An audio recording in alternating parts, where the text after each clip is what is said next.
Salam, hər vaxtınız xeyir olsun. Bugün sizinlə belə xırçıltılı börək resepti paylaşacağım. Qeyd edim ki, bu börəyi siz 2 gündə saxlaya bilərsiniz. Dadı dəyişməz olaraq qalır. Bunun üçün bizə lazım olan ərzaqlar bunlardır. Qeyd edim ki, mənim stəkan ölçüm 200 ml-dir.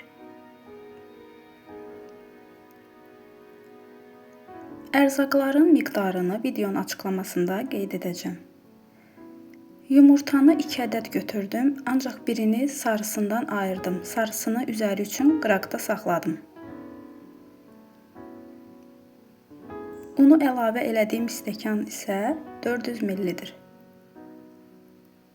Belə xəmir yoğururam yumşaq formada, daha sonra kənara qoyuram. Əvvəlcədən təmizlədiyim göyərtiləri yuyuram. Qeyd edim ki, bu göyərtilərə ispanaq, azca keşniş, şüd və yaşıl soğan daxildir. Bu formada doğrayıram.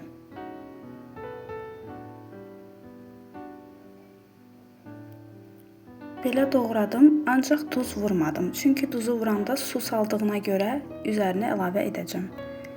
Xəmiri belə 6 ədəd kündəyə ayırıram.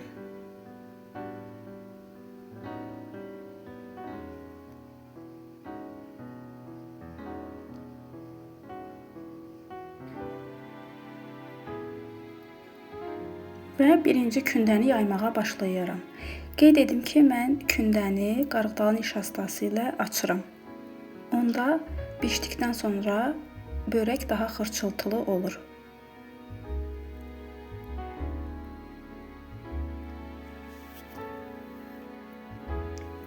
Daha sonra üzərini əvvəlcədən əritdiyim təmiz kərə yağı ilə belə yağlayıram.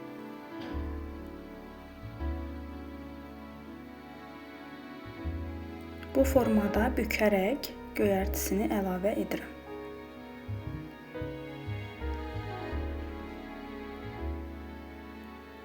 Göyərtini əlavə elədikdən sonra üzərinə duz da səpdim. Bu formada bükürəm.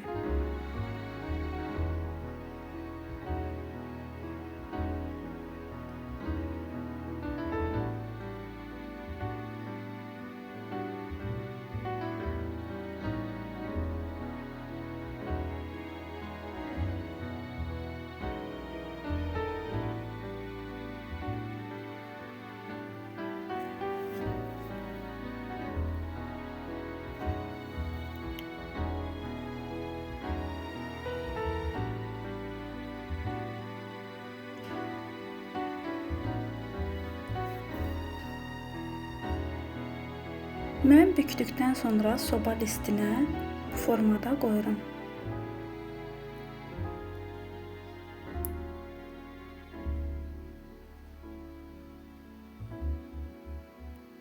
O birisi kündələri də eyni qayda ilə belə bükərək bu formada əlavə etdim.